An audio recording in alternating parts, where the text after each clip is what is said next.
चलो let's start. We beginning नवंबर 2022 का paper 5-2। Actually बहुत आसान पेपर था, जल्दी खत्म कर लेंगे।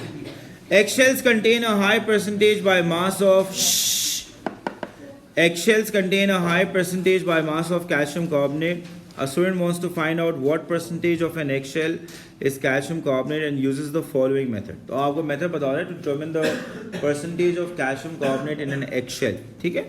This method uses a known excess of acid. तो आप क्या यूज करोगे? आप known excess of acid use करोगे. So this method uses a known excess of acid to dissolve the eggshell. The amount of unreacted acid is then determined by titration with an alkali. Assume the acid only reacts with calcium carbonate in the eggshell. तो exam में बता रहा है कि आप excess acid लोगे, उससे उसको ना एगशेल के साथ रिएक्ट करा के जो पूरा कैल्शियम कार्बोनेट है वो रिएक्ट करा दोगे, जो एसिड बच जाएगा ना उसको फिर आप टाइट्रेट करोगे एक एल्कली के साथ, ताकि आप अनरिएक्टेड जो HCl है ना of the total that you used वो बेसिकली निकाल लो. So again this method uses a known excess of acid to dissolve the eggshell. The amount of unreacted acid is then determined by titration with an alkali. Assume the acid only reacts with calcium carbonate in the eggshell. तो ये unreacted acid फिर आप determine करोगे by titrating with an alkali. अब जो पूरा method use किया ना वो आपको steps में यहाँ define कर दिए. Step 1, wash an empty eggshell with distilled water. तो आपने eggshell लिया, उसको पानी से धो लिया. Warm the eggshell in an oven for a few minutes until dry. Step 3 में grind the eggshell into a powder. Step 4 में weigh approximately 2 grams of the eggshell powder into a conical flask using a balance which measures to 3 decimal places. तो अगर एक balance 3 decimal places तक reading दे रहा है तो उसकी अगर मैं पूछूंगा एरर कितनी है बैलेंस में तो क्या हो जाएगी? सो 0.001 आगे डिवाइड बाय 2. जो भी मिनिमम ग्रेजुएशन होती है ना उसका हाफ होता है, लाइक जो कि क्या बन जाएगा ये 0.0005. Do you understand what? जिससे आप ड्यूरेट में नहीं करते थे आप यार, 0.1 cm³ सबसे छोटा ग्रेजुएशन है तो उसका हाफ लेते थे 0.05 कर देते थे लाइक. अगर आप एक रीडिंग माइनस दूसरी रीडिंग कर देते तो फिर उस एरर को आप क्या कर देते थे? ऐड कर देते थे लाइक. ये ना वही अपने जहन में रखो लाइक कि आपके पास जो बैलेंस है जिसके थ्रू आप मास मेजर करो वो प्रिसाइज है टू 3 डेसिमल प्लेसेस लाइक. तो उसकी जो क्या नाम है मिनिमम एरर होगी इन द रीडिंग वो क्या होगी? 0.0005 होगी like. Step 5, add 100 cm³ of 2 mole per dm³ hydrochloric acid to the conical flask. अब ये जो आपने लिए है ना ये एक्सेस ऑफ एसिड है, तो हम क्या करते हैं, हम अभी से ही क्या करेंगे ना, हम अभी से क्या करेंगे क्योंकि आगे भी वो बोलेगा बार बार, मुझे पीछे आना पड़ेगा, आपके पास तो पेपर है.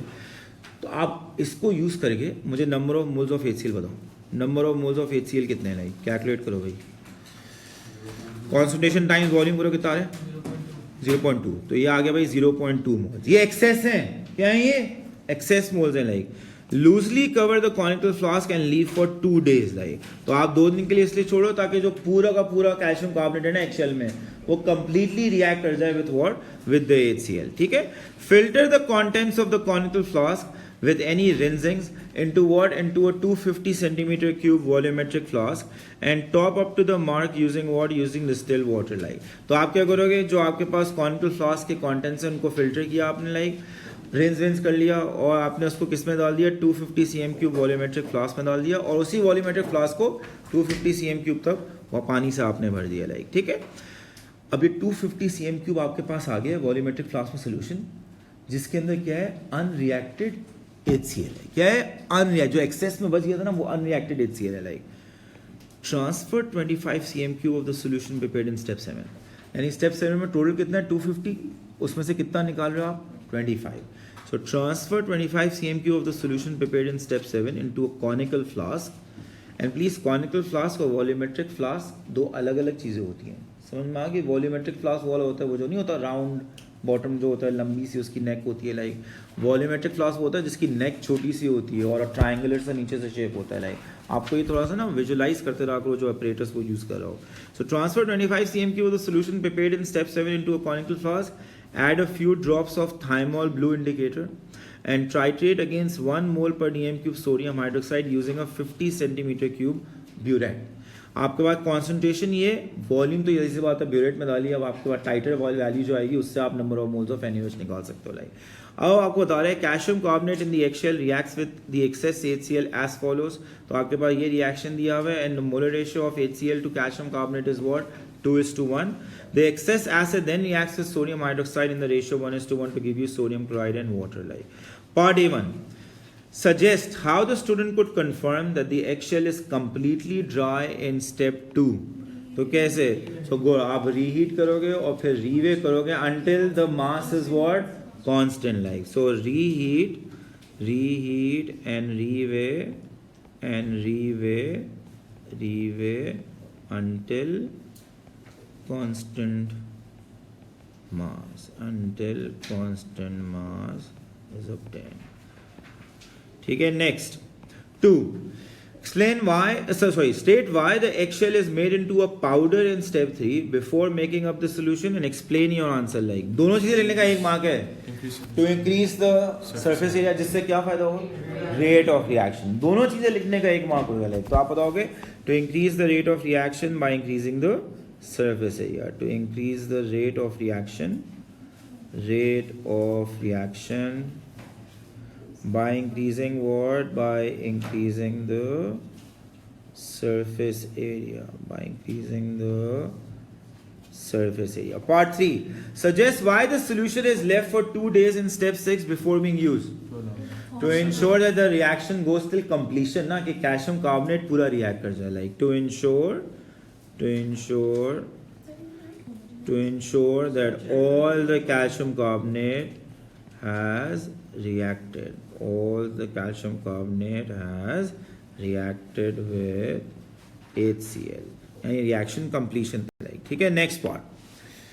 The student uses exactly 2.136 grams of powdered eggshell and obtains the results shown in table 1.1. तो आपको अब रिजल्ट दिए हैं भाई, टाइट्रेशन नंबर, रफ रीडिंग दिया हुआ है। अब आप ये निकालो कितना कितना वैल्यू आ रहा है यार।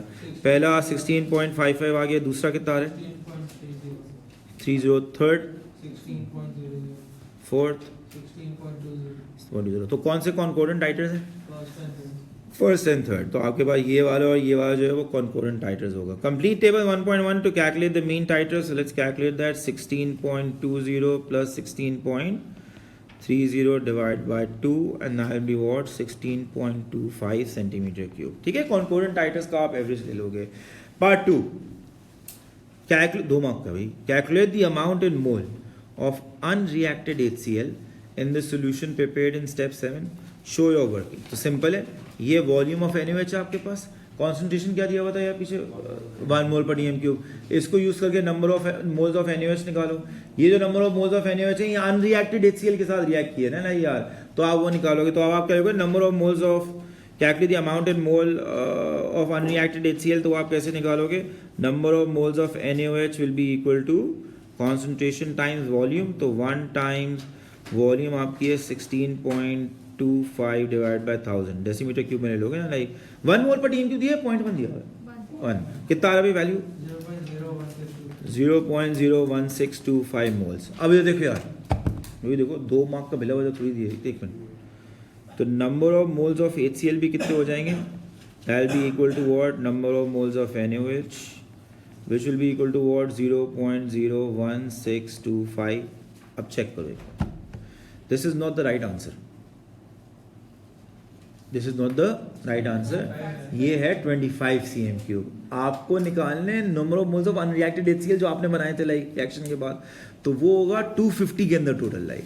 तो इसी वैल्यू को आप क्या कर दोगे, मल्टीप्लाई बाय 10 कर दोगे, बिकॉज 25 cm क्यूब में अगर इतने मोल्स हैं 250 में टाइम्स 10 हो जाएंगे लाइक। तो ये है 25 cm क्यूब लाइक। तो आप लगोगे इन 250 cm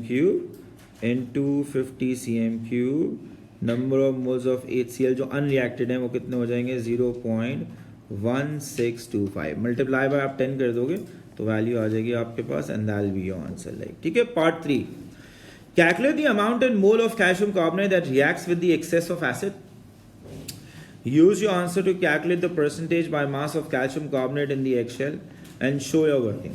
तो अब आपको 3 मार्क का दिए, इजी पिकिंग से भाई आपने करना कि एक बच्चा प्लीज MR जरा कैलकुलेट कर ले यार, कैल्शियम कार्बोनेट का कितना आ रहा है 100.1। So calculate the amount in mole of calcium carbonate that reacts with the excess of acid. Use your answer to calculate the percentage by mass of calcium carbonate in the eggshell. तो आपने पहले क्या करना है, आपने लिखना है भाई HCl और कैल्शियम कार्बोनेट का जो मोल रेशियो है दैट इज 2:1, करेक्ट. तो 0.1625 सॉरी. फिर आप निकालोगे number of moles of HCl that reacted. तो number of moles of HCl reacted will be equal to what, जो आपने शुरू में टोटल निकाले थे ना, that minus the unreacted like. तो क्या हो जाएगा 0.2 मोल्स. आप पीछे देखो, आपके पास नंबर ऑफ मोल्स हमने 0.2 पहले ही निकाल लिए थे. आप जाओ फर्स्ट पेज पे हमने निकाले थे. 0.2 माइनस व्हाट 0.1625 कितना आ रहा है यार, 0.0375. तो HCl और कैल्शियम कार्बोनेट का जो नंबर ऑफ मोल्स का रेशियो है वो फिर क्या हो जाएगा 0.0375 डिवाइड बाय 2 करो, कितना आ रहा है 0.01875. अब आप इसको नंबर ऑफ मोल्स को निकालोगे, ये आपकी वैल्यू आएगी number of moles of calcium carbonate की. So mass of calcium carbonate will therefore be equal to what, will be equal to 0.01875 multiplied by MR, multiplied by MR जो कि 100 point क्या था 1. ठीक है, आपने निकाली, कितना आ रहा है value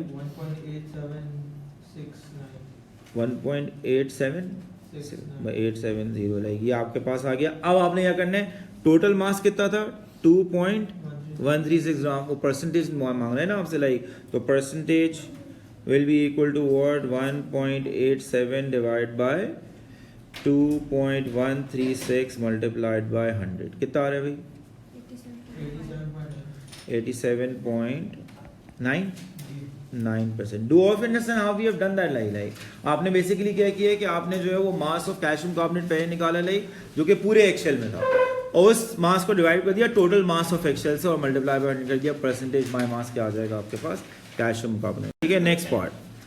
Name a suitable piece of apparatus which could be used to transfer 25 cm cube solution in step 8. तो इसमें आप पाइपेट यूज कर सकते हो, लाइक जो ग्रेजुएटेड पाइपेट होता है ना वो यूज कर लो. बेली पाइपेट भी यूज कर सकते हो बिकॉज 25 cm क्यूब आपको चाहिए ना, like you can even use that. तो आप क्या यूज करोगे, वॉल्यूमेट्रिक ग्रेजुएटेड पाइपेट या graduated pipette. Next, in step 4 a conical flask is Wade.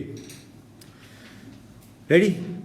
In step 4, a conical flask is weighed using a balance accurate to 3 decimal places and the mass recorded. Conical flask का आपने mass record कर दिया. The eggshell is placed in the conical flask and the mass increases by what? By 2.136 grams. Calculate the percentage error in measuring the mass of this eggshell and show your working life. अब पहले एक minute यहाँ देखो, एक minute. ये बोल रहे हैं मास इंक्रीजेस बाय दिस मच ना, तो यानी कि ये जो आपने वैल्यू निकाली है 2.136 की, ये है final value minus what initial value. क्योंकि देखो जब कॉनिकल फ्लास्क रखा होगा मास की एक वैल्यू आएगी, वो इनिशियल रीडिंग होगी लाइक. फिर एक फाइनल वैल्यू आई होगी जब आपने एक्सेल डाला होगा लाइक, तो एक फाइनल रीडिंग आई होगी. फाइनल माइनस इनिशियल करोगे तो आपके पास ये आएगा ना. तो अभी मैंने आपको पीछे बताया था कि मास बैलेंस की जो 3 डेसिमल प्लेसेस में उसका मिनिमम एरर कितना है 0.005 सॉरी. तो सही सी बात है, वो दो जगह से जब आप माइनस करोगे तो ये जो एरर होगी ये क्या हो जाएगी टाइम्स 2 हो जाएगी. बस ये छोटा सा कैच है जो आपको अपने ज़हन में रखना था. देखो ये जो वैल्यू आए ना that is initial sorry final balance reading, final reading minus initial reading जो बैलेंस में थी ना, माइनस इनिशियल रीडिंग. वो जब किया है तो आपके पास एक्सेल का मास आया है 2.1. जब भी तो उसने लिखा है मास इंक्रीजेस बाय दिस मच, तो जाहिर सी बात है आप फाइनल माइनस इनिशियल करोगे तभी आपके पास ये वैल्यू आएगा ना 2.136 ग्राम. तो अब आपसे पूछे वो परसेंटेज एरर क्या है, कैलकुलेट द परसेंटेज एरर. तो परसेंटेज एरर इस रीडिंग में क्या हो जाएगी कि जो आपके पास इस रीडिंग में एरर था वो क्या है 0.0005, इस रीडिंग में भी एरर क्या है 0.0005.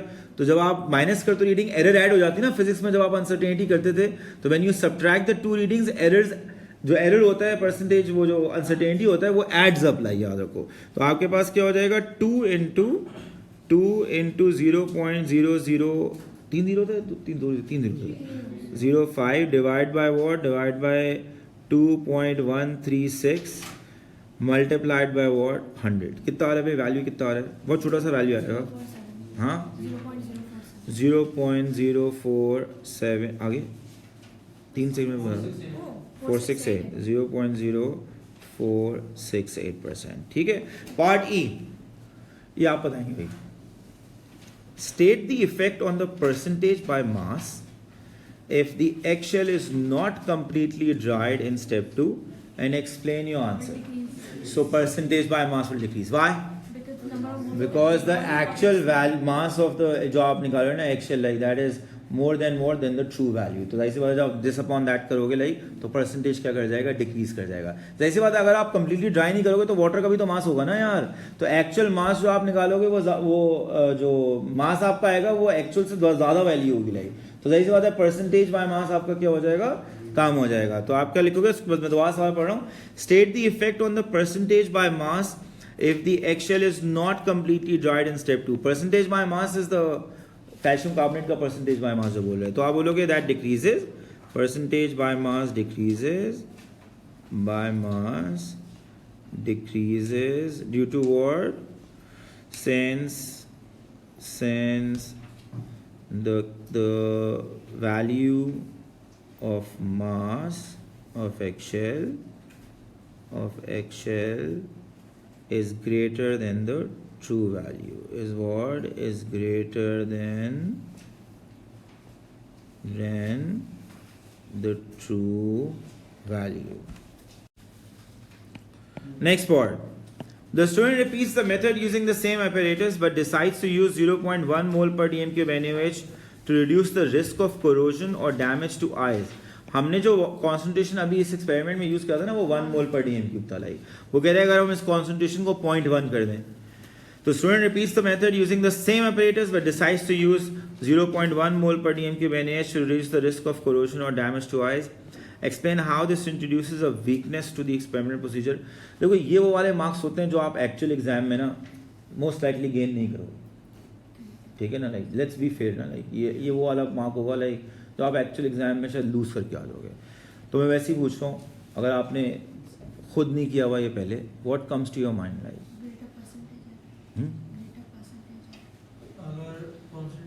ग्रेटर परसेंटेज एरर कैसे क्या कैसे बोला तुमने? मैं कैसे कुछ तो बोलने लगे.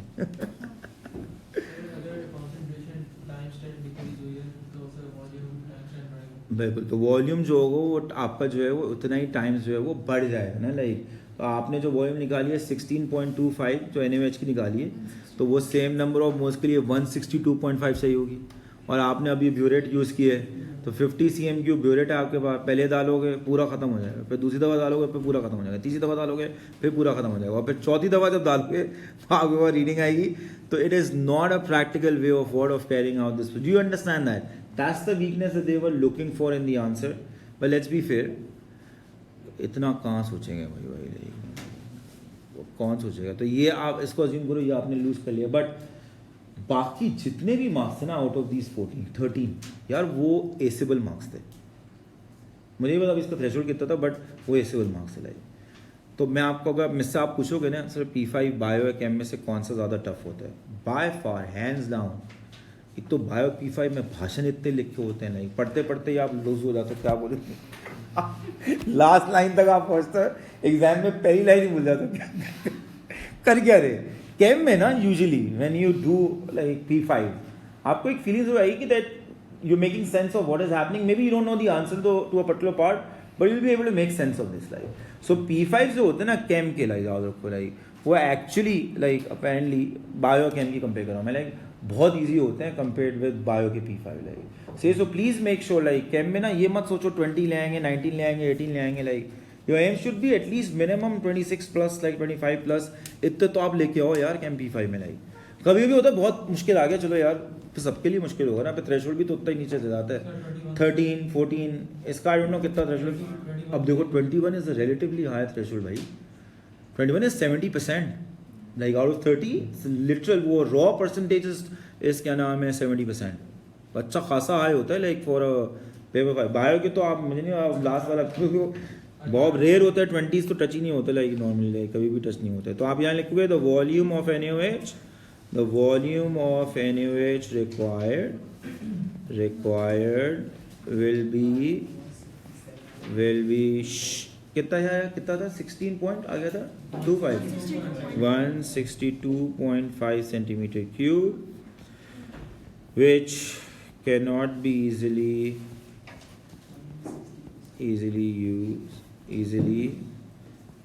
used with a 50 centimeter cube burette. With a 50 centimeter cube, तो आप बार बार बेसिकली यूज कर रहे होगे लाइक burette. सही है. Next question. It is possible to measure the rate at which potassium manganate with an amount of 158 diffuses through a permeable gel using the following method. Again, it is possible to measure the rate at which potassium manganate 7 KMnO4 with an amount of 158 diffuses through a permeable gel using the following method. तो आपको ये एक क्या नाम है वो structure दिया हुआ है जिसमें लिखा हुआ है hole containing sample of aqueous potassium magnet 7 और ये है पेट्री डिश दी हुई है कंटेनिंग अ परमिएबल जेल. तो आपके पास जो पोटेशियम मैग्नेट होगा वो फिर इस जेल के थ्रू क्या करेगा, डिफ्यूज करेगा. जाहिर सी बात है. और ये डिफ्यूजन रेडियल होगी. क्या होगी? रेडियल होगी. लाइक रेडियल से ये मतलब है कि it will be diffusing in all directions from the centre. तो आपके पास जो है वो diffusion will be in this direction, this direction, this direction, this direction, this direction और circular regions आपके पास बनते जाएंगे जिस तरह ये diffusion ज़्यादा होती जाएगी. लाइक वो circle spread होता जाएगा लाइक diameter में. ठीक है. Step 1, a petri dish is prepared with a permeable gel. A hole of diameter 0.5 centimeter is cut in the center of the permeable gel. A sample of aqueous potassium manganate is placed into the hole and at the same time a stopwatch is started. After 3 minutes, the diameter of the colored spot is measured and recorded. The diameter of the colored spot मतलब कि जो पूरा आएगा ना circle आपके उसको वो spot बोल रहे हैं, like colored spot बोल रहे हैं. The diameter is measured every 3 minutes until there are 3 successive equal measurements. तो आपने उस वक्त तक diameter measure किया जब तक जो है वो 3 successive measurements equal नहीं आ गए. लाइक मोस्ट लाइकली उससे बियॉन्ड वो डिफ्यूजन इतनी स्लो हो गई होगी कि वो diameter इंक्रीज ही नहीं हो रहा होगा. Like a student obtain the results shown in table 2.1. तो आपके लिए यहाँ पे भाई टाइम पहले देख लो. Intervals of 3 minutes from 0 till 36. ठीक है ना. 0 से लेकर आप कहाँ जा रहे हो, 36 मिनट्स तक जा रहे हो. लाइक और आपके पास जो डायमीटर इंक्रीज हो रहा है वो हो रहा है of the coloured spot from 0 to 3.6 centimetre. Like diameter increase कैसे मेजर करो वो भी देख लो यार यहाँ पे गौर से. इधर देखो यार डायमीटर इंक्रीज कैसे मेजर हो रहा है. शुरू में आपके पास जो है वो diameter of the coloured spot 0.5 था. ये आपकी जो है वो स्टार्ट वैल्यू है. क्या ये आपकी स्टार्ट वैल्यू है. ठीक है. Diameter of the coloured spot 3 minute बाद 1.1 हो गया. तो इंक्रीज कितना हो गया, 1.1 माइनस 0.5 0.6. लाइक फिर नेक्स्ट 3 मिनट्स में 1.7 हो गया. तो अब इंक्रीज कितना हो गया, 1.7 माइनस. शुरू से इंक्रीज मेजर करें. लाइक जो स्टार्टिंग वाला पॉइंट है ना उससे इंक्रीज मेजर करें. लाइक तो 1.7 माइनस 0.5 किया आपके पास जो है 1.2 आ गया. फिर 2.3 माइनस 0.5 करोगे 1.8 आ जाएगा. फिर 2.7 माइनस 0.5 करोगे 2.2 आ जाएगा एंड सो फोर्थ. तो 2 कॉलम जो आपको आगे यूज करने हैं वो टाइम का एक है कॉलम और एक आपके पास डायमीटर इंक्रीज का जो कॉलम नजर आ रहा है. Like so you have to now plot the data from these 2 columns. किस किसने प्लॉट कर लिए, तो मैं आपको दे रहा हूँ एग्जैक्टली 3.5 मिनट्स क्योंकि ये पॉइंट्स 13 है. अच्छा खासे पॉइंट. प्लीज़ ये प्लॉट करो बिकॉज सारे सवाल उसके बाद के उससे लिंक्ड है. Like you have to plot this. Next part पे जा रहा हूँ. Plot a graph on the grid to show the relationship between diameter increase of the colored spot and time. Use a cross to plot each data point and draw a line of best fit. Please, line of best fit का Chem P5 में हरगिज ये मतलब नहीं होता literal के line of best fit. इस पे लाइन नहीं बना सकते भाई. 3 कांस्टेंट आ गए, क्या लाइन बनाओगे. मतलब कि इतना तो आप में भी होना चाहिए ना. नहीं यार लाइन नहीं बनेगी. लाइक है ये इसी तरह का ही बनेगा. आपको समझ में आ नहीं लगेगा. वो लाइन का मतलब ये नहीं होता कि आप जो है वो हमेशा लाइन ही बनाओगे. वो लिखते इस तरह है और मार्क्स में भी इस तरह लिखा होता है लाइन ऑफ बेस्ट फिट. तो बोलते उसको इस तरह ही है भाई. आप कर्व बनाओ लाइन बनाओ उसको बोला इस तरह ही जाता है. Like so use a cross to plot each data point and draw a line of best fit. I am giving you 3 minutes. Those who haven't plotted it please plot it ना, ताकि हम आगे हमने टेंजेंट बना के gradient निकालना होगा. आपको मैं चाहता हूँ आप खुद करो ये. Like giving you 3 minutes. Please solve it. वो draw the graph like those who haven't done it so far. Please do it. Part B. On the graph, circle the point which you believe to be the most anomalous. तो let's circle that. एक ही नजर आ रहा है जो line ही कर रहा है वो ये वाला पॉइंट है. Like which is at around 18 minutes पे. 18 मिनट्स पे आपके पास जो डायमीटर इंक्रीज का वैल्यू आना चाहिए था आपके पास उससे कम वैल्यू आया. लाइक तो अब आपसे पूछेगा, हमेशा पूछता है suggest the possible explanation for this anomaly. तो हो सकता है कि आपने जो डायमीटर मेजर किया हो वो एक्चुअल 18 मिनट से थोड़ा सा पहले मेजर कर लिया हो, इसलिए आपके पास वैल्यू क्या आ गई हो, छोटी आ गई हो. डू यू अंडरस्टैंड ना? इस तरह आप अनोमली की एक्सप्लेनेशन देते हो तो आप बोलोगे the diameter measured was earlier than 18 minutes. The diameter measured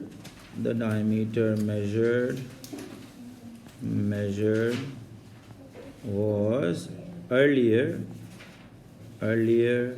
than 18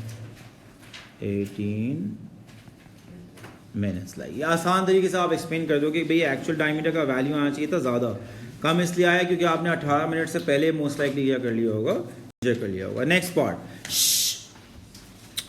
draw a suitable tangent to the line at time 15 minutes, calculate the gradient of your tangent, state both sets of coordinates used in your calculation, the stated coordinates must be from your tangent, give the gradient to 3 significant figures.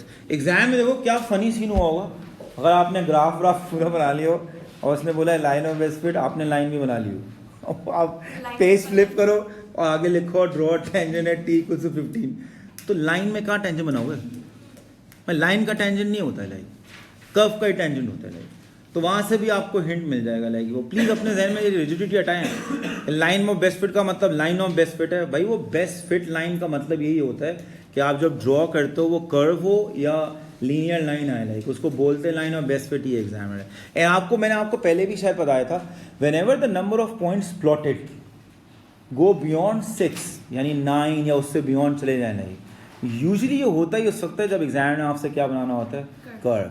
Line of best fit के लिए इतने points कभी plot करने को examiner normally देता नहीं है आपको. लाइक ये भी एक क्यू था like in the data that was given to you. Like ये आप कर लोगे, कोई बच्चा करके मुझे बताएगा लाइक, ताकि एक वैल्यू तो हम यहाँ लिख लेना. यहाँ कोऑर्डिनेट्स का यूज़ किए और ग्रेड मुझे बता दो. लाइक 3 मार्क का है तो आपको कुछ भी लूज नहीं करना है इसमें, लाइक ठीक है ना. तो टेंजेंट आप ड्रॉ करोगे और बाकी चीज़ें शो करोगे. कोई एक बच्चा अपने कोऑर्डिनेट्स 5, 1.35 और दूसरा सॉरी 2.55 3.55. चलो भाई क्या है इससे ग्रेडियंट क्या है सेंटीमीटर पर, 0.122. किसी और ने निकाले ताकि ये कंपेयर 0.126 सब 120 बस ये चलो आसपास है 0.12 सबका है ऐसा ही है. नहीं बस चलो सही बात सही है. एक वैल्यू लिख देता हूँ ना यहाँ पे यार. पार्ट डी चेक करें ना मार्क्स की. मैं आई डोंट थिंक कोई वैल्यू दिया हुआ था, बस वो आपको टेंजेंट देखेगा आपने ड्रॉ किया हुआ है नहीं, ये सब देखेगा. Like part D, select appropriate data from table 2.1 and calculate the average rate of diffusion of potassium magnate in centimeter per minute. 500 rupees. भाई क्या लिखो, एवरेज रेट ऑफ डिफ्यूजन कैसे आएगा for 500 rupees. Average rate is equal to what for the average rate. For example आप यहां से जा रहे हो किमाड़ी, ठीक है ना, मैं बोलूँ एवरेज स्पीड क्या है तो आप कैसे निकालते हो, टोटल डिस्टेंस अपॉन. तो भाई वही करना है यहाँ पे भी. आप अब मैं आपको हिंट दिया, आप मुझे बताएं क्या दोनों 500 रुपीज. अभी भी 500 रुपीज वैलिड है. 3.6 डिवाइड बाय 30. टोटल टाइम तो 36 है. 30 के बाद कांस्टेंट हो गया था लाइक, तो आपके पास इंक्रीज 30 मिनट्स तक हुआ है ना, उसके बाद थोड़ी हुआ लाइक. तो 3.6 डिवाइड बाय व्हाट 30 कितना आ रहा है यार सेंटीमीटर पर 0.12 सेंटीमीटर. डू अंडरस्टैंड दैट हमने 30 तक क्यों लिए.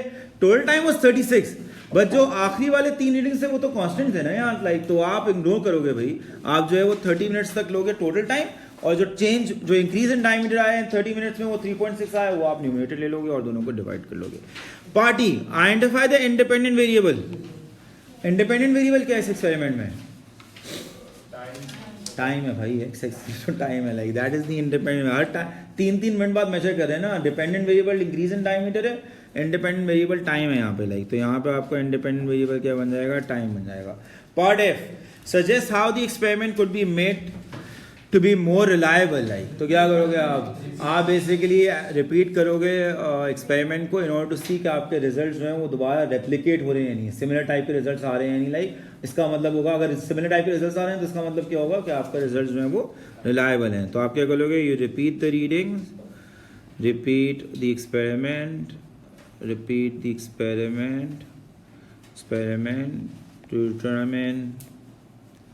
to determine if results are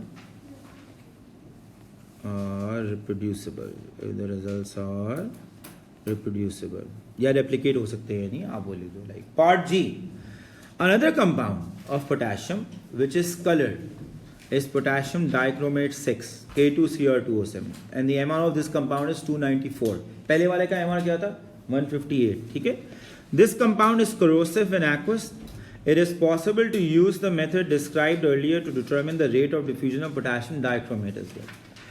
Corrosive ज़्यादा याद रखना, ठीक है, जब aqueous form में होता है. Predict how the graph obtained for potassium dichromate would differ from that obtained for manganate and explain your answer. भाई बताओ भाई ग्राफ क्या आएगा, लाइक यूज फॉर्म में बहुत आसान है, लाइक सवाल लेस स्टीप होगा. Good. Like why did you say less steep, वो एक्सप्लेन कर दो.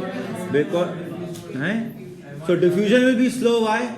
Because MR is greater. Perfect. Like 2 mark के लिए सब लिखना है आपने. आप क्या लिखोगे? The gradient of the graph will be lower. The gradient of the graph will be lower. Why? Because the rate of diffusion of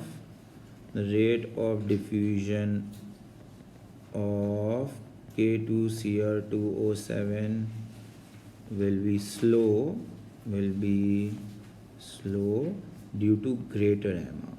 Due to what? Greater MR. तो हर टाइम पे फिर आपके पास लेस इंक्रीज इन डायमीटर आएगा ना. तो हर time पे अगर आप less increase in diameter plot करोगे तो जो ग्राफ होगा वो ऑटोमेटिकली शैलोअर हो जाएगा. It will be less steeper. Like ठीक है. Part 2. Apart from temperature, state one variable which must be controlled when comparing the rate of diffusion of potassium dichromate and potassium concentration. Why concentration? Because diffusion जो होती है, जाहिर सी बात है, वो high to low concentration होती है ना. अगर ज़्यादा कॉन्सेंट्रेशन आप रखोगे तो वो एक वेरिएबल होगा, या ग्रेडियंट डिफ्यूजन ग्रेडियंट आप बढ़ा दोगे और एक वेरिएबल आ जाएगा आपके पास. तो आप क्या कांस्टेंट रखोगे? concentration of what? Concentration of K2Cr2O7 and manganate must be same. Must be what? Must be same. Next part. Other than wearing eye protection, state one safety precaution the student should take if they were to use potassium dichromate. अभी उसने बताया corrosive है, तो where क्या नाम है वो gloves, जो कि क्या हो लाइक केमिकल को सस्टेन कर सकता हूँ, ऐसा ना हो केमिकल में डिजोल्व कर जाए. लाइक तो आपको लिखोगे wear what? Wear protective gloves. Wear protective gloves which prevent the corrosive effect on skin. ठीक है. Part 2. Another student suggests that to compare the rates of diffusion of potassium dichromate and potassium manganate, it would be easier to place solid crystals of each of these compounds into the holes in 2 petri dishes of permeable gel. Suggest 2 practical problems that this would cause. तो एक तो ये solid use कर रहे हैं, the rate of diffusion is dreadfully slow. Like मतलब है ना वो इतना स्लो होता है कि अक्सर ऑब्जर्वेबल ही नहीं होता. लाइक तो आप लिखोगे भाई rate of diffusion will be very slow. Rate of diffusion will be extremely slow. Extremely slow. और एक और चीज़ क्या ले सकते हो? क्रिस्टल्स हैं तो गुड आप ही ले सकते हो भाई. जेल में सॉल्युबल नहीं होंगे तो ट्रैवल नहीं कर पाएंगे, और साइज ऑफ द क्रिस्टल्स जो है वो आपके पास यूनिफॉर्म नहीं होगा. भाई क्रिस्टल्स जो होते हैं वो तो रैंडम साइजेस के होते हैं ना. लाइक आपके पास एक साइज के थोड़ी यूनिफॉर्म साइज के क्रिस्टल प्रोड्यूस करना थोड़ी आसान होता है. लाइक तो आपके पास एक चीज, दोनों में से कोई एक चीज़ ले दो. Like crystals are not of uniform size. Crystals are not of uniform size. Like चलो भैया आपको हो गया P5 ख़त्म. पार्टी करें आप.